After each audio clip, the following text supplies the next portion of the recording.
We're delighted this year to be a partner with E3G, and Leslie will make some introductions on behalf of BII. So before that, I'm delighted to introduce someone who, who probably needs no introduction, almost single-handedly running London Climate Action Week. Seriously with a big team, and has really taken London Climate Action Week from, I think, what was 5 years ago now? 7, oh gosh, 7 years ago. A really, I think, very sort of interesting event, getting people sort of literally running around London, talking about climate in different contexts, to the event it is this year, where I think it's over 700 events. So, and I don't know how many tens of thousands of people will be participating, but maybe Nick will tell us. So delighted to introduce Nick Mabey.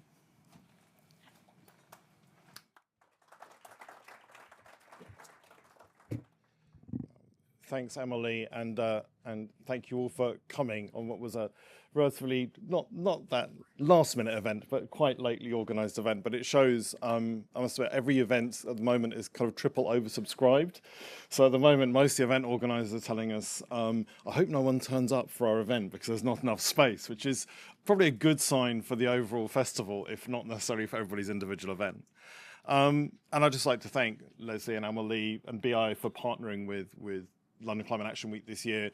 The partnering is not just for the event itself, it's actually to start to drive a conversation in London and through its networks more consistently about how we mobilise finance into a whole range of areas for emerging and developing economies, particularly areas like resilience, the hard to finance areas. There are so many people working on this issue in these networks, but we don't talk enough in ways that really get to the bottom of the problems. And so that's one of the reasons we set up London Climate Action Week in the first place, was realising 300,000 people work on climate change in London, most of them globally, but we don't use that incredible concentration of talent to help solve problems. We meet each other in international conferences, but not enough by tube. So that's one of the reasons where we're going to cut your carbon footprint and make you work harder going forward. And we'll have a permanent secretariat for going forward, which will help organise those conversations. So I was asked to give some comments on the political context, because there's quite a lot about political context out there, and then Leslie's going to come in and perhaps talk about the solutions. So I'm afraid you're going to go through a slight piece of darkness, and then we will come out into the light. But again, we have a bit of a theme in London Climate Action Week. When we set it up, people said we don't want it just to be a blah blah, we want it to be gritty like the city we're in. So we tend to like to talk about how they are rather than in coded language.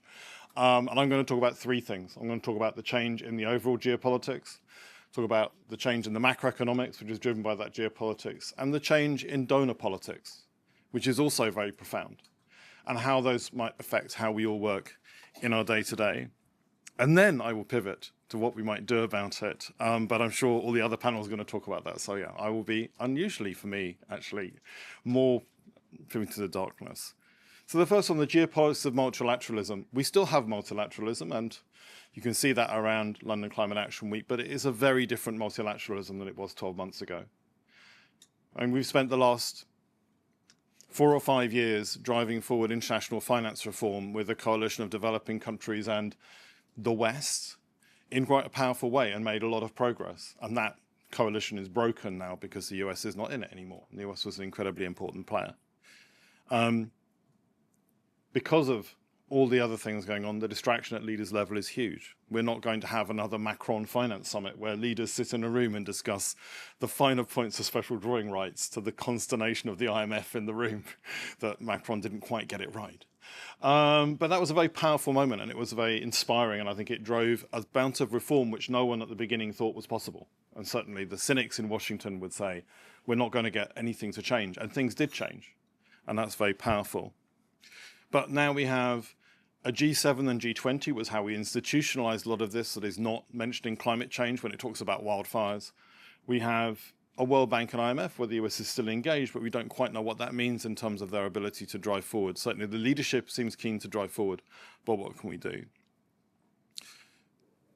FFD is going to be a bit of a litmus test for where we are on this. agenda, and obviously the US has put out some pretty strong statements about what it does and doesn't want on that agenda. So we're in a strange space of trying to understand what is the multilateralism of finance. On the more positive side, if London Climate Action Week, I just came from the City of London, where we saw Singapore and China and the European Union and a whole set of other financial centres alongside London recommit to integrating climate risk and transition planning and climate investment into their work. So I think the major financial centres, absent New York, are still in the game, and that's a good thing. But the question remains, what is the risk appetite of the private sector? How are they going to respond to this context? Because just looking at risk is not going to help move the investment we need. The other question is how all of these issues affects the reform and mobilisation of money, which Amar, sitting in the front row, has been so key to driving forward this reform agenda. There will be a diversion of finance away to gaps where USAID used to fund. There will be different institutions that have different roles. And there's a real question about whether some of the other big institutions like the EIB, the AIIB, the EBRD are going to step up and fill some of the gaps which may be left in the international architecture. And we were hoping to see Europe and China step up, and perhaps we'll get back to this on this agenda as two main economic blocks left. But to be honest, the mood music coming out of the summit preparations, as you've probably read in the newspapers, and they are reflecting what we're hearing behind the scenes, isn't that strong. So we have had a lot of change in the multilateralism of finance, and the way forward is not as clear as we'd like to see it yet.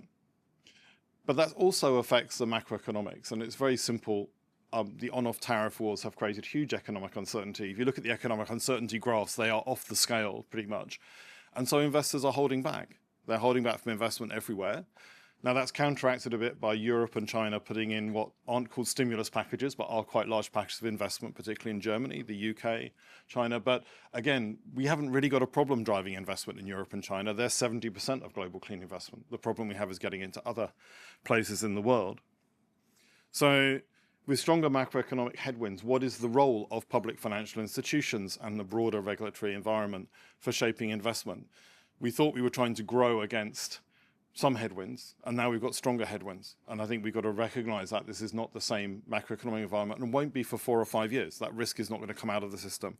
So we need to empower and build on national development banks and multilateral development banks to take more load in that world, just when, in a sense, it's harder to get consensus around those institutions. I told you I was going to go dark here. So second round. And the third one, and let's just go there, is the cut in ODA. Everybody's focused on USAID, but actually all of the major donors have cut their concessional finance. We're not quite sure where that's going to land, in which different sectors it's going to land, but whether it's Germany or France or the Netherlands or Sweden or the UK, Denmark. And it's been driven not by a reaction to Trump, but by domestic politics, mainly a diversion and by fiscal space. And just so you realise, and this is a long-term problem, Labour Party voters, the traditional supporters of ODA, 65% of them approved with the latest cut in aid to go to put money to defence.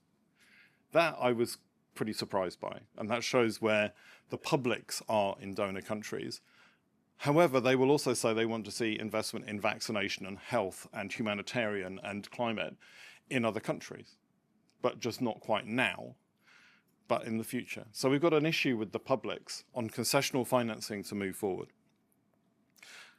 But at the same time, those cuts are leading to major reforms in all of these countries about what does it mean to do cooperation? What does development mean? What's the model we're working on? And that has opened up a space for real innovation and real change in how we work together, which is something we need to grasp. Sometimes institutions only change right under huge stress.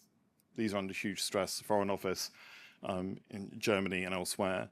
So the political context has changed, but then now to pivot more to the upside, the economics are better than ever. And who would have thought Pakistan would be a leading solar investor over the last few years? Kenya. We're seeing essentially, particularly on solar, investment flow from the bottom up in places where the kind of formal analysis say it couldn't do. So again, it's incredibly powerful, the wave of investment we're seeing globally and the opportunities. But the constraint on some of those kind of investments are things like grids, the things that are more policy dependent and are harder to fund in these sort of bottom-up ways. So things that we can produce in factories and fund individually, we can get motion on. Things that are funded centrally, require lots of regulation, are harder. And again, that's where the international development finance system becomes so important.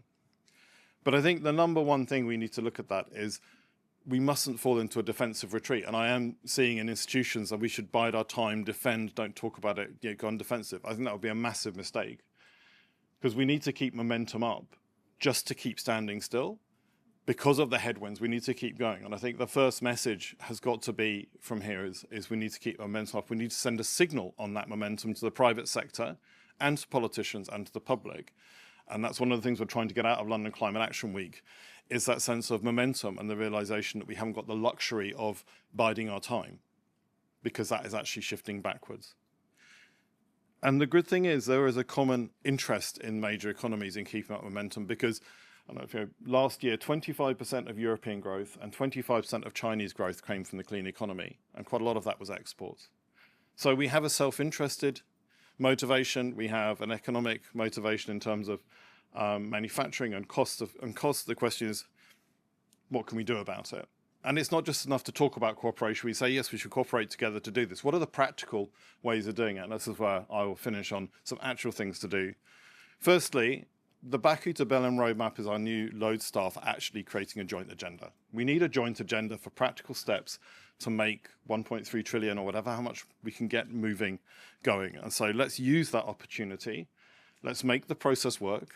Let's land it where it will land, and not. But in the end, what it matters is we actually align capitals around an agenda. The piece of paper and where it lands is less important than that real alignment around real action in real institutions. My team will be publishing a report tomorrow on 10 concrete steps which fit there under the key areas of fiscal space, prudential regulation, rebuilding the MDB system, and restoring concessional finance. And I won't go into those. I'll bring them up in the panel. But I think one of the short-term actions I will talk about, which I think is a really practical thing, is to really move on guarantees. UK spending review actually did a lot of guarantee allocation, both for domestic investment and globally. The Germans have a big push on guarantees. There's a lot we could do with what's out there already very quickly to show momentum, to show a few proof points that we're actually serious about doing things differently. Because we've already allocated money, how do we make that money work harder? So there's some few early harvests we need to do around the Baku to Berlin roadmap to make that roadmap look serious by the time it comes out in COP30. But the second point is we need to build those new coalitions. EU-China might not be going well, but we're not giving up. They have to send a strong signal to the market and to the multilateral system. If Europe and China don't, who will? They have a summit at the end of July. They have a set of joint agendas they can move on MDB reform, on supporting country platforms, on aligning their own investment around green finance. All of these are things they've already agreed to do, but can they actually push forward? I think the country platform agenda is another huge opportunity to align people. It's really still got momentum. I'd hoped more actually would be here, and we'd be doing more investment into country platforms. We really need to push between now and COP30 to make those tangible, workable, and investable, and a new paradigm for cooperation. And lastly, some of you may have noticed that the UK and the EU signed an agreement, had a summit. And part of that summit said we would work together on development cooperation. This looks like the key area to work together to align our shrinking ODA pots to make them more effective, but also align on reform and what cooperation looks like. So there's some very practical places we can work together. And then the last thing we need to do is to make the case for change with the public, especially in donor countries. We need to make the case for why this spending works, why it's important, why it benefits everybody. But mostly, if you look at the focus groups on this, that it's effective. The number one thing that upsets people is really not that we're spending money because they think we're spending far more money than we are. It's they think we're being ripped off. Citizens in UK and Germany and France, they think the money is being wasted. And being quiet is not going to help. We need to go out there and make that case, to rebuild the case for concessional finance, to rebuild the case for collaboration, not because we're not doing it, but the populist attacks will not stop whatever we do, and we need to rebuild that case. And that's an offer I can give you from London Climate Action Weeks and the other climate action weeks globally, is to work with you as practitioners to help make that case and get it out to the public. Because for too long we thought if we stayed silent, perhaps no one would notice and the money would keep flowing. Well, that obviously broke down. I think we've got a brilliant story to tell, and I think we should tell it loudly, and we're here to help everybody in this room make that case. Thank you very much.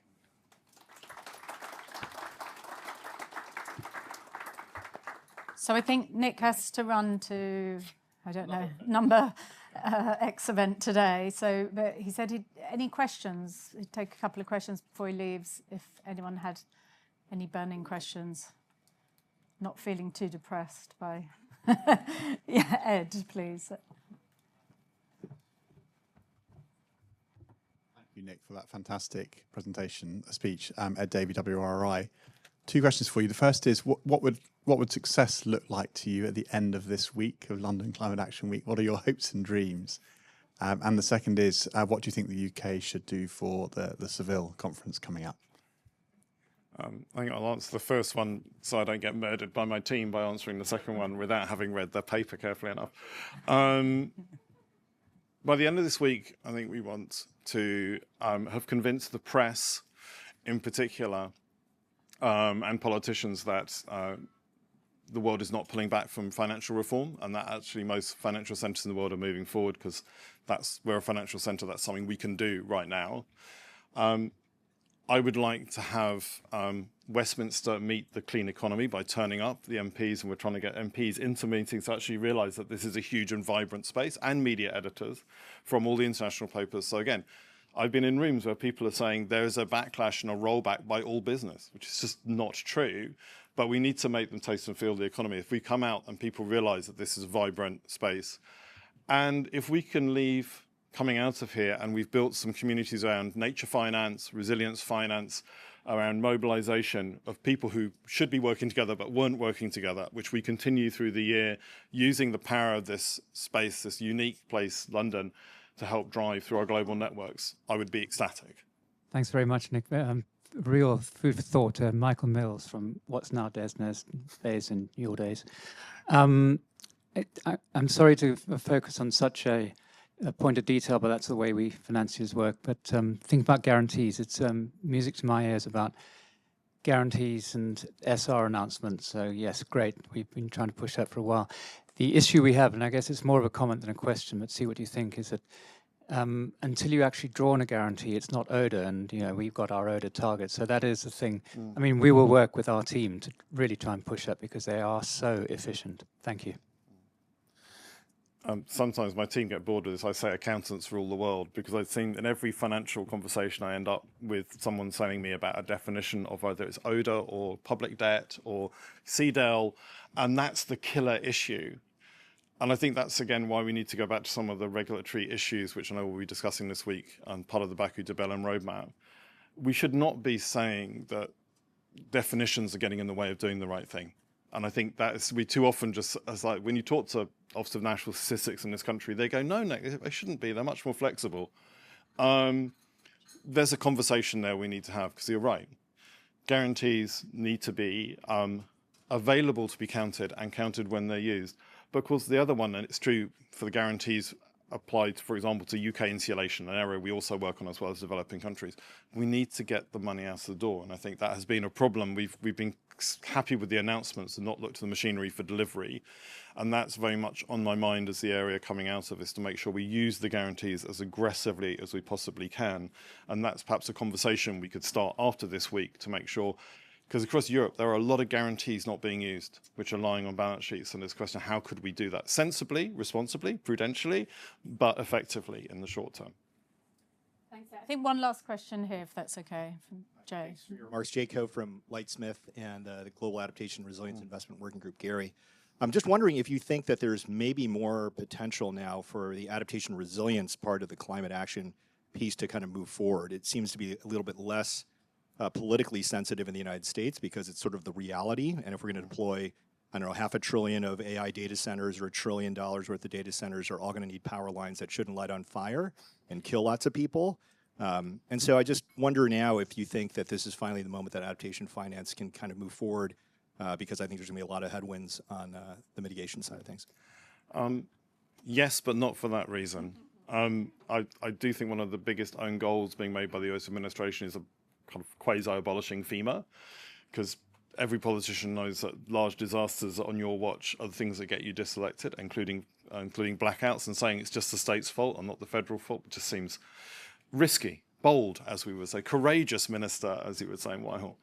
But I do think, and something we've seen this year as we've worked with Shanghai and Sydney and other of the climate weeks, is we're seeing the adaptation resilience agenda really coming up, and people, I suppose, realizing that we need to get to the point where the money's flowing and we are doing governance properly. And it's a macro issue. I think for years, a lot of us have been frustrated. It's been dealt with as a project-based issue. And it's not that locally led adaptation isn't important. It's as important in the UK as it is in Bangladesh. But you can't have locally led adaptation if there's no money at the macro level going into the pot for adaptation. And because we didn't score adaptation, and yes, in the UK, there was no extra money for flood defence in the spending review. In fact, real terms decrease, whereas a lot more money for mitigation.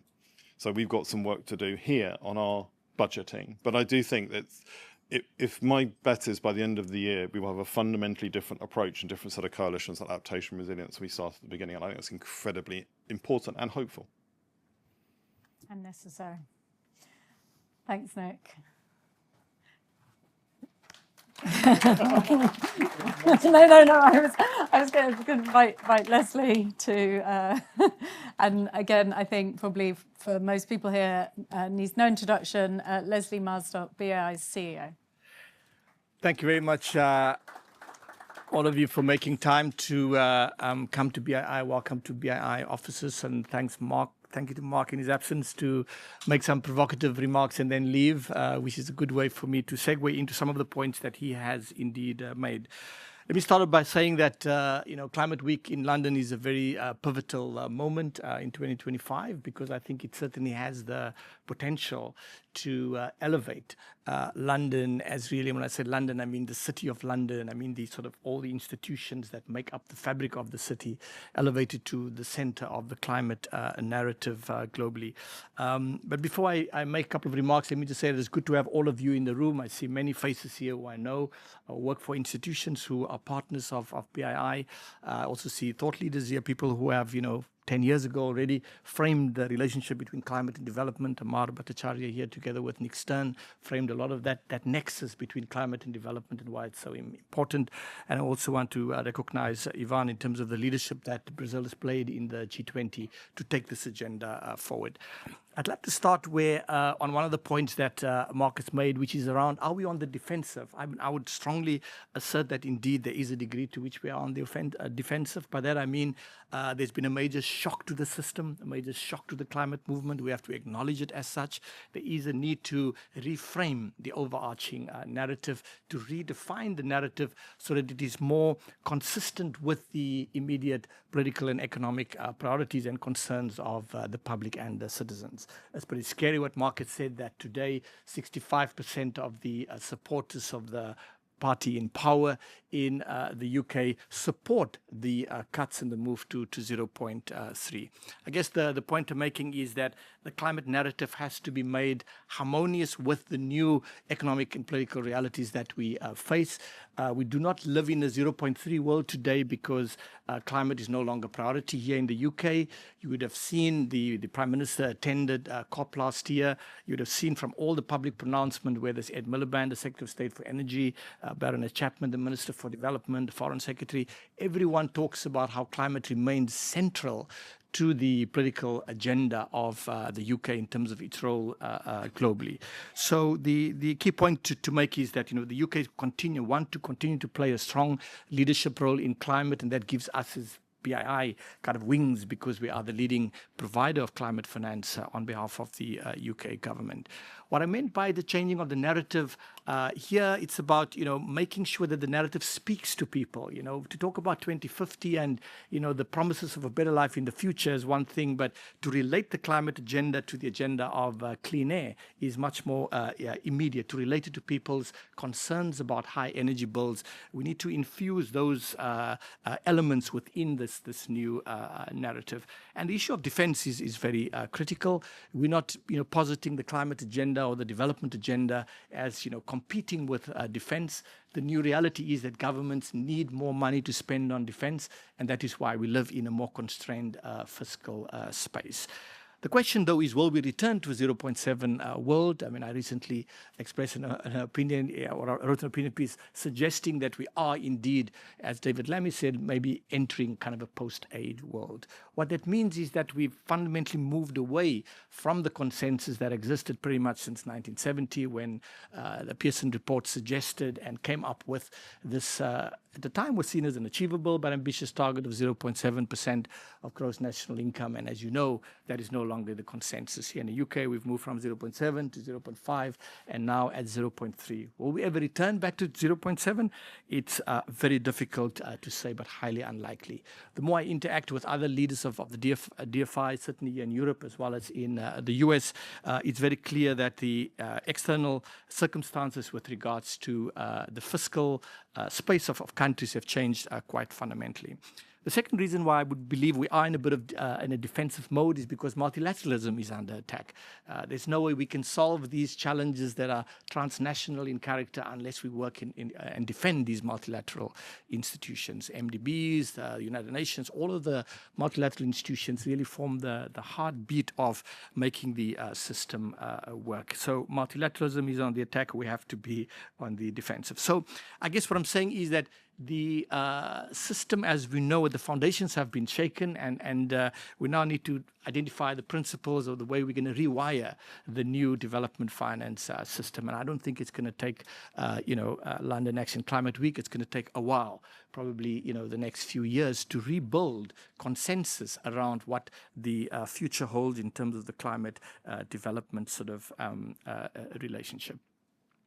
The final 2 points that I'd like to make is that history never goes in a straight line. I mean, there's no way we should be depressed about the current state of affairs. Mark was saying that, I'll be more positive, so I do want to sort of leave you with some very positive sentiments. I think that at the heart of, the you go back into the philosophies from hundreds of years ago, even if you go back to Adam Smith. Adam Smith's first work, always remind people, was not The Wealth of Nations, it was Theory of Moral Sentiments, where he in fact argued that market foundations are underpinned by a set of moral principles, and that, we are not, we all have, there's a moral imperative that underpins market fundamentals. And, for those of you who did not study economics, Theory of Moral Principles was written in 1759, and The Wealth of Nations about 25 years later. The key point, though, is that things moved in sort of in flux, and that, the history is never linear, and this pendulum will swing. There's a political moment now which is profoundly negative for the climate movement. The final point I'd like to make, and also acknowledge Jamie who's here, it's so important for us to kind of reconnect also with civil society. I think it is very important that we ensure that this sort of suggestion that we're becoming increasingly distant and removed as climate activists from the reality of people's lives. I think it's important to just rewire the system also to connect much more closely to the grassroots movements, so that the connection between what we do every day and all the professionals in the room to people's everyday lives and the lives of their children matters. I'll end there, and maybe there'll be one or two questions. I had a very limited time to make a few provocative remarks, so let me see if there's any questions. One point I do want to leave you with, the question was asked about, Nick, what his expectations are of this week. I mean, I'm really hoping, as I said, two things. One, I think the adaptation and resilience agenda is going to be emerge as one of the central themes, and the whole theme of resilience actually it will be at the heart of the conversation. There's, as you know, in the US and other places, sort of suggestions that we are moving away from the old narratives and, kind of camouflaging climate. We are not camouflaging climate here at BII. We're ramping up the ambition as we're working on plans for the new stress strategy. We're not sort of doing that, but the language of resilience resonates with most people. So I think the adaptation and resilience agenda is going to be very prominent, and we're looking forward to the summit on Friday, where there's a dedicated focus that we, in fact, we're co-sponsoring the event on Friday. Any questions before we go to the panel that will answer all of the questions that Mark and I have raised? It's either very clear or very confusing. Jamie, you sort of poise there with your... Okay, yeah. Thank you, Leslie. And can I just say, it's great that you're at BII. It's really great Very for the kind. institution, and the British government's lucky to have you around, as is London. Actually, a question I was going to ask, I think Nick, is in 3 years' time, or 2.5 years' time, the UK will host a G7, and shortly after that, a G20, which will be a nice sequence of global hosted moments when the UK, by then, hopefully, will be in a stronger position to have a constructive conversation with the public about a lot of these things. So I think a question for you and the room is, how can we use this week better in the next 3 years to deliver that outcome, so that when this happens in the middle of a G7 in 3 years' time, it's a transformative moment in the middle of a very successful UK-hosted G7 summit. We're quite a long way from there right now. There's some elements of leadership within the government, but a lot of problems. Yeah. And a lot of excuses made about the state of British public support, which is somewhat overstated, by the way. The real problem that happened is that the Conservative government withdrew the bipartisan support. The British public are more or less where they've, not very far from where they've always been on these issues. Yeah. It's political leadership that's been a problem. Thanks very much for the question, Jamie. I mean, as we were saying earlier on, making the case for development, climate finance is a subset of development. The case for development can no longer be taken for granted was really the key message that I wanted to deliver to you. We assumed over the last 55 years or so since the Pearson report and the 0.7 that this is, accepted wisdom in the industrialized world. It no longer is the case. People don't see the connectivity with spending money outside of the borders to their own lives. So I think making that connection to people's lives real, drawing the sort of, and also it needs to be done through simple, we need to make the stories. One of the things is, that populists are very good at is to come up with very simple sort of solutions and simple propositions. I believe strongly that, we have to try and sort of simplify also what we do so it can be articulated in understandable narratives that appeals to people. Not the promise of, abundance and a promise of security and a promise of clean air in 30 years, but the connection to, the everyday lives of people. Secondly, as I mentioned earlier on, I do believe that London is going to emerge from this climate climate week going forward as a hub and as a sort of the center and engine of gravity for the future. You will see, as Amelie has mentioned, just from the sheer size of the events. I don't know yet. I can't predict what New York is going to be like, but I would suggest that London is already beginning to play that sort of more elevated role. But your question about how London can play that role going forward, I think is anchored in what I said earlier on around very strong leadership that the UK government is providing. So that creates enabling context for development finance practitioners like ourselves to do our work. Okay, so maybe just one more question, please. Do we? I take. More than one. Hello, Sean DeClean, Senior Advisor to a number of institutions, including UNEP and various others. But really nice to hear this point around adaptation. And given we're in the UK and actually Glasgow played such a critical role in changing the climate, the climate funding to look at how to leverage in private sector funding, but also think that point around leverage.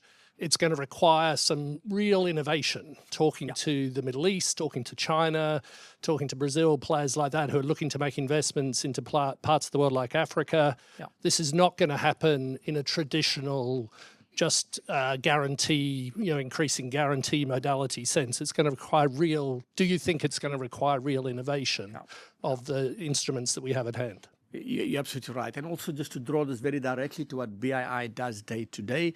BII, as you know, together with 7 other DFIs, created the Adaptation and Resilience Investment Collaborative way back in 2020, November 2020. Today, we have 14 partners in there, and it's very much the sort of the engine room, where a lot of thought leadership is coming out of that community, because we recognize that adaptation resilience each one of us, through our individual sort of investments, we will never reach a scale. We can only reach scale if we come up with collaborative and new models of partnerships. And that's what we're doing now in a very deliberate fashion. And we're doing it in sort of 3 areas. One, building pipelines of projects together with other DFIs, so changing our whole approach to the origination piece. Secondly, around the sort of metrics and frameworks, making sure that the language that we develop, common language, common metrics, so that we can create an environment for commercial capital to enter. So it's very much, we see our role and through ARIC to sort of project investor confidence, and through that create the possibility for us to mobilize private sector capital. And that's really what Amelie and the team here have been doing for the last couple of years through ARIC. And our aim is to scale and take ARIC to the next level going forward. Okay, well, thank you, Leslie. Oh, pleasure. So I think in the spirit of partnership, I'm delighted to hand over to Rob, my co-conspirator for this event. So, and I will, yeah, okay, great. Thanks, Amelie. Hi, everyone. I'm Rob Moore. I'm the Associate Director of Public Banks and Development at E3G, who are co-hosting this event with BII.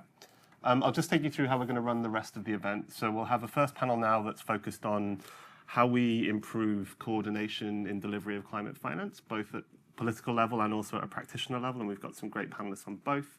We'll then have a panel that's more focused on private mobilisation that Amelie will take us through, that looks into how we use different instruments, especially with a slight focus on adaptation finance, but not an exclusive one, building on some of Leslie's remarks. And then we'll finish with some words from Amar Bhattacharya on how that all comes together into the long-standing work that he has been doing with the independent high-level expert group that will now be informing the Baku to Dalam roadmap that our first panelist may have some words on as well. So without further ado, I'd like to invite to the stage first Ivan Oliveira, the Deputy Secretary of Sustainable Finance for the Ministry of Finance in Brazil. Yep, we'll do one. We'll populate the panel and then we'll start. Harry Boyd Carpenter, the Managing Director for Sustainable Infrastructure, EBRD. And Diana Aconcia, the Director of International and Climate Finance at DG Klima in Brussels. We were due to have an additional panelist from the Green Climate Fund, but they had to change their plans at the last minute. So we're in the always dangerous situation for the climate funds of everybody talking about coherence and coordination without them present, which sometimes goes well and sometimes doesn't, but always leads to more provocative thinking. So we'll start off, and we want to cover multiple levels with these discussions. So when we talk about coordination, we've had a huge proliferation of climate funds over a large number of years. The challenge of climate finance has also become more politically complex because we're talking about levers that we weren't talking about when these discussions first started in the COP and then through the formation of the climate funds. And we also have a number of political challenges around how we form coalitions and the governance of institutions, including the international financial institutions. So we want to tackle this sort of coordination challenge at multiple levels. We're going to start with a slightly more political question for Ivan.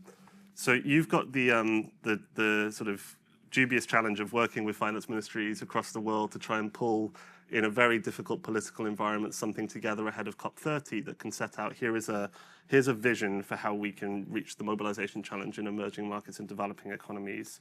I know you'll be doing a lot of conversations on this in London over the course of the week, but maybe you could start, for those that are less familiar, just telling us a bit more about your work and plans on the Baku to Dalam roadmap, including how those in London can engage in the process. Thanks.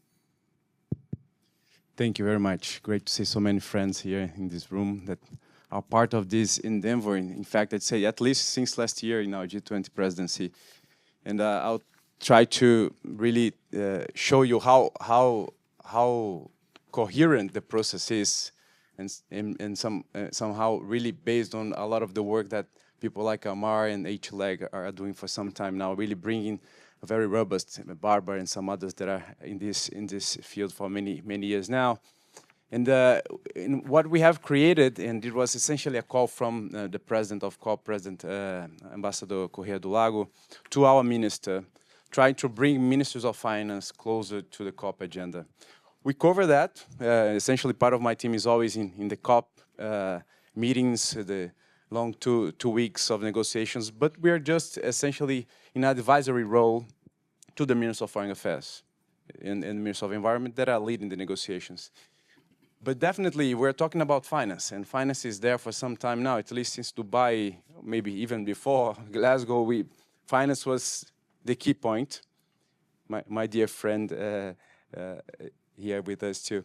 So many friends here that do see how important finance has become for COPs, but at the end of the day, we ended up not having the guys that are with the pen, with the key in the room. So a lot of the negotiations were just, you know, good negotiations, good papers, and no results. So what Ambassador Correa is trying to do, and that's how our minister has taken this opportunity, is, all right, so let's engage, and let's bring as much as possible concrete ideas to real action, to real institutions, and really connect to what we have already delivered internationally. So in our G20, for example, we have delivered the G20 roadmap for reforming the MDBs. If we're talking about the MDBs, why should we reinvent the wheel and build up another recommendations and another document that would essentially do the same? So no, let's implement the G20 agenda using the COP stick. So together with the South Africa presidency, we're really leveraging up the process politically so that we continue to push for the reform of the MDBs, but not only in the G20, everywhere. So creating that coherence across fora is really important, and that's a key point that we see, a value that we see in the process. We have 5 priorities. Quite quickly, just go through them. MDBs reform, concessional money, we have been talking a lot about it today, and the role of the multilateral climate funds. And Alexia was one of those last year with us in the G20 to really push for the banks for the funds to do something, and they are moving. It's a pity that the GCF is not here, because in fact, Mafalda is doing what Taria is doing in the CIPS is really well aligned to the push that we had last year with the G20. But we want them to do even more. You know, facilitate access, engage with the countries, connect to the country priorities, use country platforms in the process. Country platforms is the third part of our report connected to domestic capacity. Then we have also mobilization of private capital through new instruments and regulatory issues. So we cover 5 pillars, pretty much, you know, the key points. Some of them, like regulatory, prudential regulation, is not really at the core of the Ministry of Finance, but we're bringing the central banks closer to the process so that we see a value, you know, in having those discussions on prudential too. So this is a political call from Brazil, COP30, saying, look, no more talk, let's do it. So let's do it, and that means let's take what's there, G20, whatever it is, but if it is an agenda of reform that is internationally pushed, let's bring it to our report, and let's streamline it. So what is really important now? So we're not going to push for all the 45 recommendations that we have in the MDB reform, but we're pushing for some of them that are well connected to the agenda of climate, especially for private sector mobilization, because the focus of the report is essentially on external finance to developing economies to get to 1.3. And so with that focus, the idea is that we can get to Belém with a very robust report that should be the basis of the roadmap, hopefully. But not only that, and that's, and I finish here, we just don't want a report out there with streamlined recommendations, straightforward, good mapping on impact and everything. That's part of the delivery, but the real and very important one, and again, I think that's why the minister took it, is we want action. So together with those 5 priorities, what we want, and that's the call we have been since January at least, in our conversations with the private sector, with the MDBs, with partners, with the private sector and the funds, and come to Belém with something new and concrete. showing that you're bridging something. You're bridging, you know, two dots that were not connected. We're bringing institutional money to places where they didn't come. We're really doing something new. We're dealing with FX differently. So the call for all of you here, and that's why we really value a lot the London Climate Week in our process. This is a critical part of the process, and we want to hear from you this week. We're going to Seville for a deputy minister meeting where we're going to see the first draft of the report presented to the membership and then get their feedback too. But we have a very important moment from now to late August, beginning of September, when we want to really intensify the contact with you and bring your ideas, but again, actionable. We need action. We don't need another set of recommendations to be put on a shelf. We need action. So let's come to Belém, and then we're creating this very specific point in time just before Belém in São Paulo, the first week of November, where we want you all in São Paulo bringing your solutions.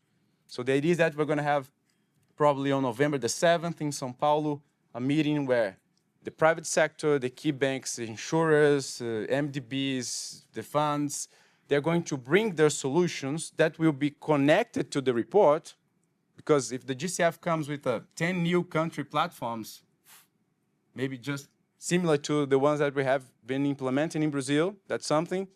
If JP Morgan comes with something new, if Citi comes with Standard Bank, if, you know, BII would come, Leslie, with something new connected, maybe to the regions that you're dealing with, Africa and some others, maybe trying also to come closer to Brazil in the process, that would be great. So the call is for solutions and action.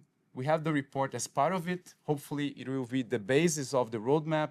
And obviously we're doing that, you know, listening to the experts, listening to the private sector, listening to the civil society in a way that we could really streamline what is critical now, and let's do it now, not next year, but let's bring the solutions to Belém.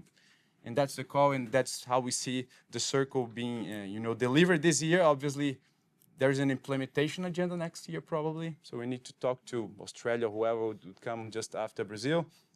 And but the push is really, let's concentrate efforts on what is important and impactful, and let's move. And that's the spirit of the Circle of Finance Ministers for COP30. Thank you. Thanks, Ivan. I'm going to ask you a very quick follow-up before we go over to Harry, looking at your national context. So you mentioned country platforms. Brazil has done a lot of pioneering work on country platforms, especially your National Development Bank, BNDES. There's a common refrain, I think, within the development finance community that, you know, concessional finance at the moment needs to be really prioritized to the poorest and most vulnerable countries. And so the question becomes, what is the support offer for those countries that are doing pioneering things, that have good state capacities and capabilities, but do still need a degree of international support, or at least that can accelerate action? And I wonder, just in your national context, if you could point to one or two things that you think are, you know, where do you see the trend of international support for countries like Brazil heading? Great. That's a great question. And I'm going to bring our example, how we ended up building our country platform. We started in our G20 an agenda on reframing the concept of country platform that is there for many years now, many decades now.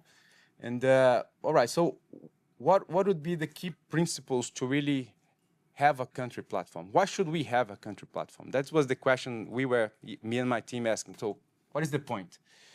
So with the G20 process, and especially through the task force on climate, where we had the Minister of Finance, the Central Bank, the Minister of Environment, and the Minister of Foreign Affairs, we ended up getting to 3 pillars that we consider that are essential to build up country platforms. Strong country ownership, flexibility, so that it can adapt to the country's needs, changes inside or outside, and connectivity. So it should really become a locus of priority, connectivity for the key stakeholders, MDBs, funds, private sector, national development banks. So everybody that is really keen to move ahead and invest in Brazil. So we got that concept there in the G20, but then we said, all right, so let's try to build that according to our needs. And one critical point here, and it was already mentioned today in our conversation, that is, we need plans. So in our case, we had the plans, We had just launched the ecological transformation plan in Brazil. We were preparing to launch the energy transition plan. We were working on the climate plan. We had the new NDC being already prepared there. So from the plans, we got to sectors that would be strategic and a priority for us. Then we got to subsectors where we would really need international money to come. So in our platform, the Brazilian investment platform that you can go online and check it out, we have now 15 projects, more than 22 billion in total US dollars allocated there. But hard projects, not easy ones. The easy ones are financed through the market there. So if it is in the platform, first, it needs to be well connected to our plans. So it needs to be strategic and well connected and aligned with our national plans. It is something that cannot be easily financed. Definitely, that's why we're really prioritizing our agenda with the GCF and with the CIFs through our country platform. So we're using the platform as a tool to help us in our strategic movements with the concessional money that we have access to. So we're building our whole country program with the GCF. That should be at least 1 billion, hopefully, through the platform. So it helps us in the process of planning, connecting, and really being impactful. So we have screening process. BNDES has been critical in that sense because we got all the power that they have, in dealing with projects for many years now. So we have a secretariat financed by the GCF. GFAND is also with us since the beginning, and BNDES. So right now we're really seeing a great value also. We had a great interministerial committee meeting recently. We start to see some of the hurdles that the private sector projects, and we're talking only about private sector projects in our platform, are in the public sector. So the good news is also that we have a privileged space to start to see what the Ministry of Environment of the Ministry of Energy needs to do to take some of those X billion dollars projects out of the platform. Because at the end of the day, sometimes the hurdles are at the ministry, not really with the financing mechanism.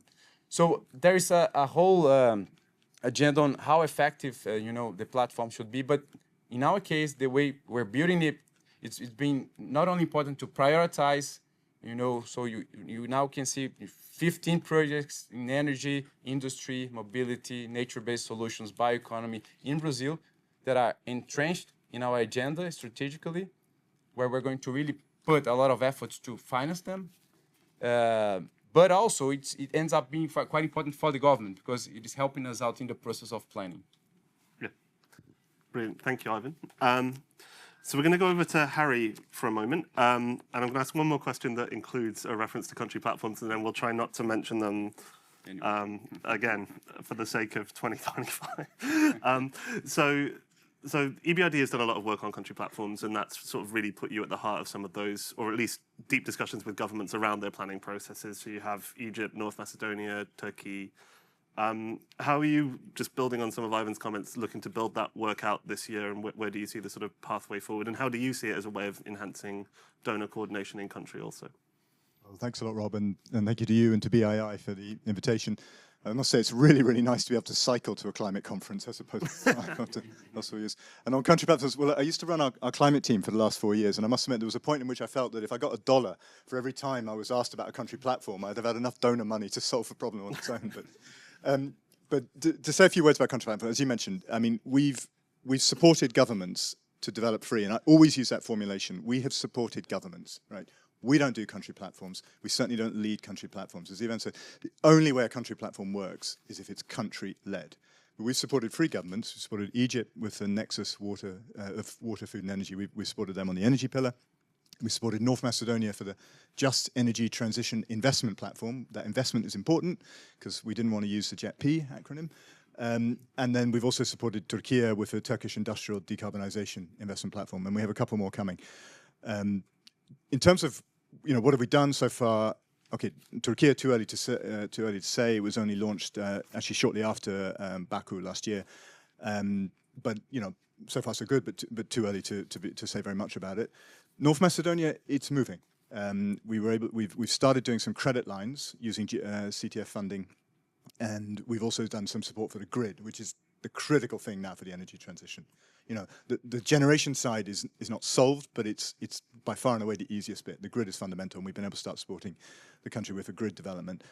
The key question with North Macedonia comes about the renewable build-out. You know, we're working on that now. There are some nice projects in the pipeline, but we're not there yet.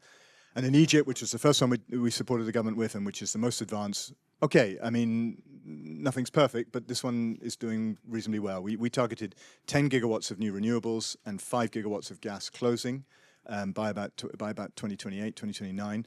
1 gigawatt of gas has closed, and a couple of weeks ago, I would have said we were at 4 gigawatts of new renewables, but 10 days ago, with BII, this is why I got the invitation, we signed a 1 gigawatt solar project with 2 hours of storage, coming in at a price per kilowatt hour of under $3. Okay, if that doesn't tell you that an energy revolution is happening, you're not paying attention.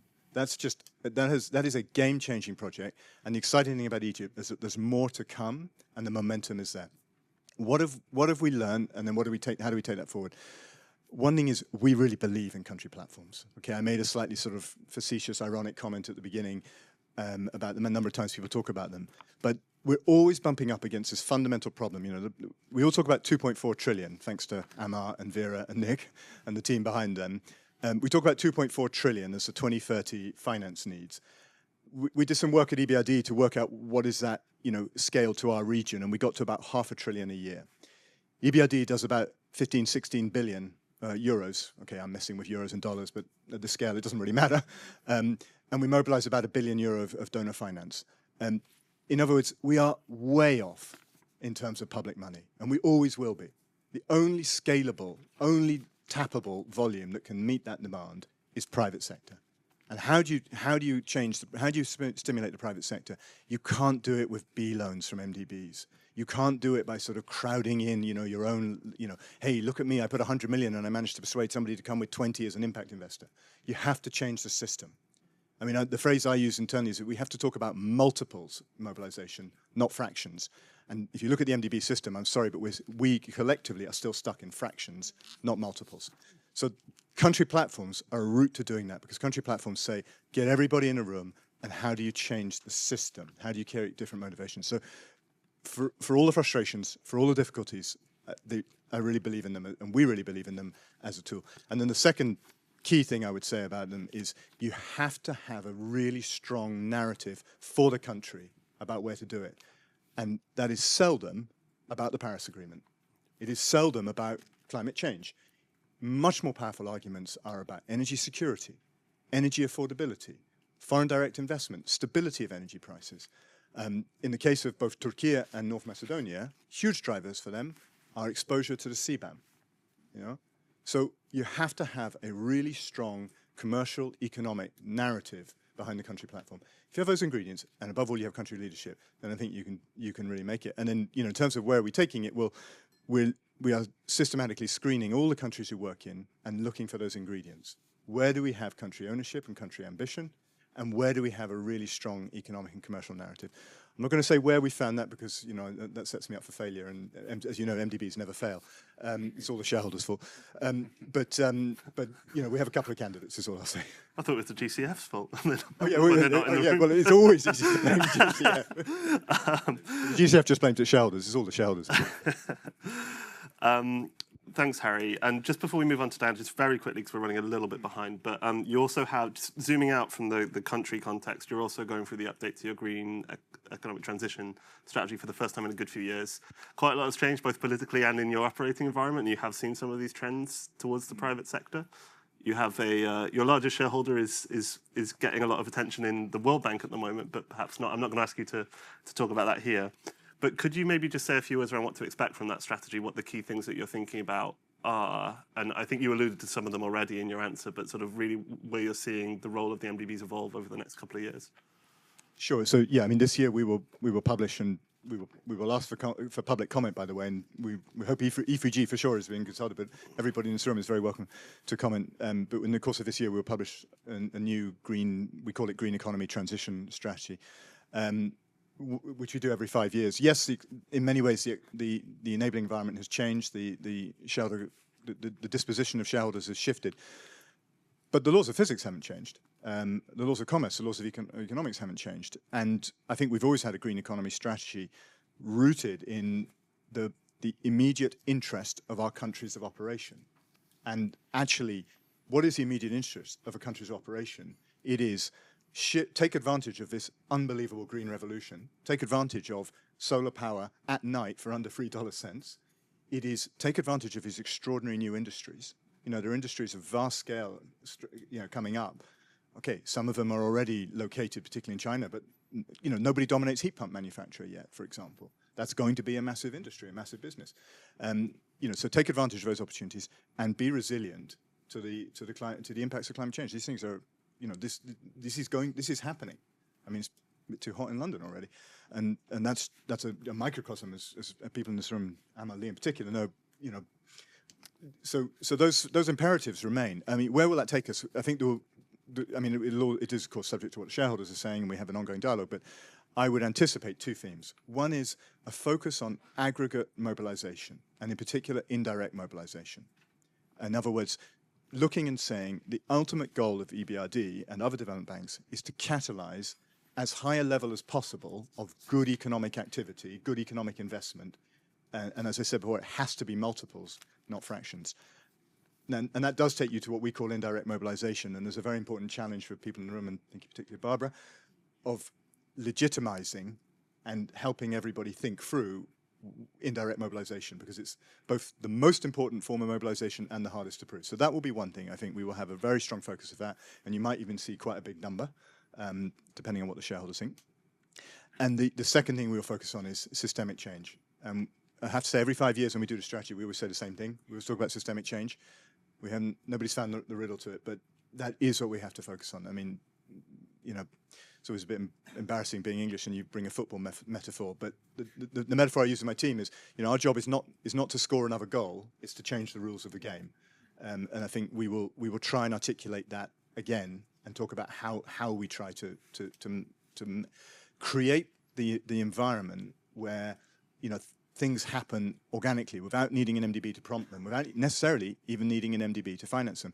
And before I pass on, Dan, I'll tee up, because one piece of good news we shouldn't lose sight of. Yes, it's a pretty tricky time to care about all of this. Although I strongly believe in Leslie's point that, you know, it's a flux, it comes around, it goes around. The price of carbon in the EU, last I looked, is still over 70 euros a tonne. Okay, it's not enough. But if you roll back even 8-9 years and said, we will have, in the European economy, a persistent carbon price at that level, we would have been delighted. And the fact that that price has reached that level, stayed at that level, despite all of the political pressures, it stayed at that level all the way through the Ukraine energy crisis. That's actually really powerful and remarkable. And it shows you that you get the economic signals right, then behavior will follow. So I think, you know, that's what we will try and orient our strategy around. Great, thanks, Harry. And if you are going to make a football metaphor, it's good to be sat next to a Brazilian to make it. So, very Chelsea supporter.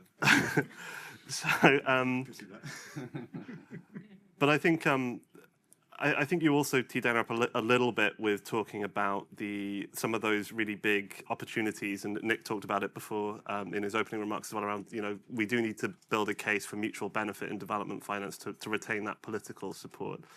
So I'm going to come over to Diana, and Europe and the Commission in particular is thinking about the future of its climate finance, including, you know, you've got your ongoing thinking about your future 7-year framework for the European budget. The UK is not participating in that anymore, but is considering its own climate finance strategy as well.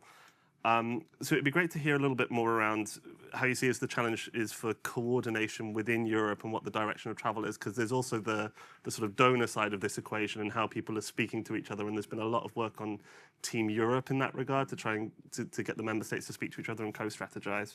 So I was hoping you could say a bit more about that. Well, thanks a lot. Good afternoon, and thanks for having me here and giving me the occasion to see a lot of people that I know and that are so involved in this kind of discussion. And I have to say, what Nick said at the beginning resonated very much with me. We are living in a very, very strange period, because on the one hand, we have urgency of climate action that has never been so clear. We are going to have another very hot summer, by the way, if there was any need for confirmation. We are having headwinds, political, domestic in the EU and international, as also we were not used to that anymore after the explosion, if you want, of the Green Deal that we had in 2019. And now we are feeling the pressure. The geopolitical situation is what it is, but at the same time, we also have we have never been so sure of the economic case for the transition.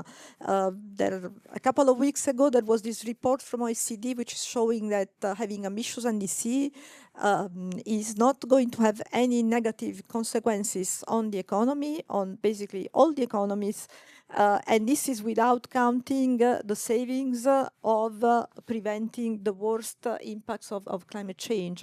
So the economic case is incredibly straightforward. How come it is so difficult to convince everybody? This is another very long question, and it's not the question that you had asked me. So I will go back to coordination. But this is just to say that it is really a very strange moment. And I also wanted to pick up the point on adaptation, because what Nick said at the beginning on adaptation, it's working very well in the EU.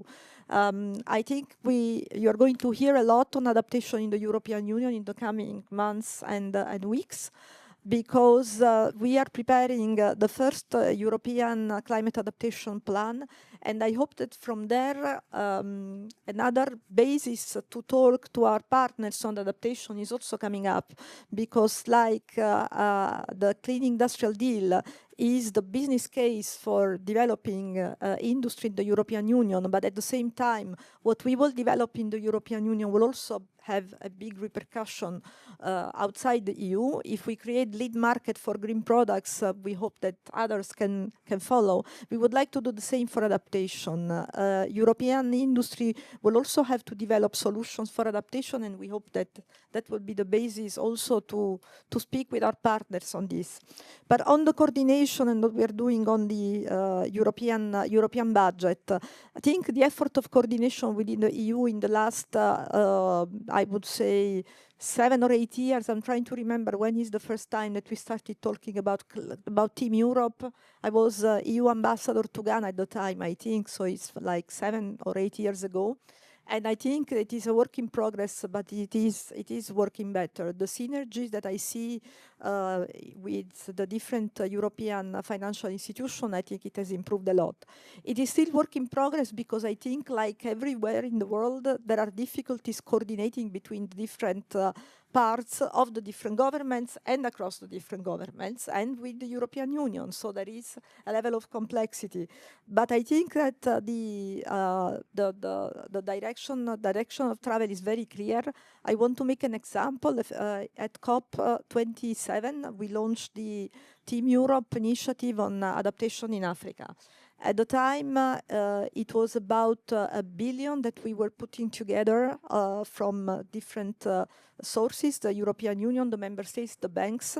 And it was a little bit of putting together what was already there. Right? So it was it was good, but it was also not necessarily a huge additional contribution.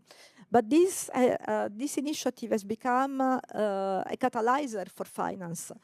I cannot mention the number that we are at now because it's not official yet, but it has multiplied. So it has become a catalyzer of other action from other actors from all over Europe. So I think it's a good example on how we can proceed in the future. On coordinating also with other donors and how we make the multiplication really happen. I agreed very much with what Ivan said on the Baku to Belém roadmap. We really hope that it can be action and not just pledged. We can really hope that it can change. But I would also like to say that what I heard from the colleagues in Bonn is not so encouraging. Maybe then later you will tell me what you think. Because unfortunately, I'm hearing a reproduction of the same discussions that we've been hearing for many, many years in the UNFCCC. Developed and developing, and the countries in the north have to pay, etc., etc. We really need to get out of this. We cannot change the reality with words. Public finance is not enough. It will never be enough. To continue to tell the countries of the north that we have to put more, I don't think is going to change anything. I think we should really have a renewed understanding between across all the countries that are involved in multilateral discussions, developed countries, emerging economies, LDC, and those that are going to be the first beneficiaries of these discussions. And I think that we have to start talking in a different way. I know that we may result a bit fixated on China also contributing to climate finance, but it is a fact. China already invests a lot. Perhaps we could talk with them about increasing the concessional part of their investment, because most of what they invest is commercial. How can we really help the seeds and the LDC? This is another very difficult point. And this is maybe something that should also come out strong from the Baku to Belém roadmap. I had a meeting with seeds and LDC in Bonn last week, because we are trying to set up a dialogue with them, and we will have a ministerial roundtable in Sevilla with them. We know what they need, right? They know very concessional finance, they know they need predictability, they need capacity building, they need the facilitation of access to finance. So it's not that we don't know what they need, but it seems to be very difficult to provide it at scale. They have a big grievance against the MDBs because they are not working for them, because they're investing where it's easiest. I'm looking at you being a representative on the bank, but this is a fact. What can we really do, public finance, to make sure that whatever we do caters to these countries and does not only go to the easy places? This is really an open question. I don't have an answer. I think the people in this room should really come to us, public sector, go to the banks and help us to find solutions and then to push us, also to put pressure on us, because we also need it. In the EU, we still do a lot with seeds and LDC. I was very glad last week to hear that countries are really appreciating certain of the interventions of the European Union, but it's not enough. So we really need to get more ideas, and we need pressure to put these ideas in practice. But we also need the Brazilian presidency to help us to change the discussion, because to repeat the same discussions ab aeternum is not really useful. Finally, on country platforms, the EU has also participated in country platforms. I'm looking at Alexia in front of me. We've had a lot of discussion on that. The JETPs have not been easy, but a couple of them, particularly I would say Vietnam and South Africa now, are moving. But it has also been very difficult to find new country platforms where the traditional donors, I would say, have a role. Maybe we are not necessary. Maybe with the US leaving these platforms, the momentum is lost. We haven't continued this discussion, but perhaps this is not the way to continue. The way to continue was what you are doing with that you have just described, Harry, and we have followed and we have been part at least of the Egypt platform. So to have North Macedonia, to have the banks leading, but also your example of Brazil, Ivan, I followed it very closely because your ecological transformation plan is very close to our Green Deal, and we like it very much. And it's the poster case of what a country platform should be. Can all countries do this? No, because what you do, Brazil, is not the same as a least developed country can do. I think we need to be flexible to find different formulas, but indeed the country ownership is absolutely essential, and to have a country strategy and country planning behind it is a sine qua non. It cannot work otherwise. So happy to continue to engage along these lines, and thanks a lot. Thanks, Diana. We were going to hope to have one or two questions, but I've worked with Emily long enough to know not to run over my allotted time without fear of repercussions. So we're going to end it. Like we said, E3G will be publishing a report tomorrow that covers a lot of these topics. So we do encourage you to read that. And it also covers some of this. How do we work synergistically as a system, both on the planning side, but also on the financing side? And how do we make sure all of this effort that goes into all of this work is actually working additionally and not duplicatively and not leading inadvertent gaps? So huge thank you to our panelists. If you have any questions for them, please talk to them afterwards, and we'll go on to the next panel.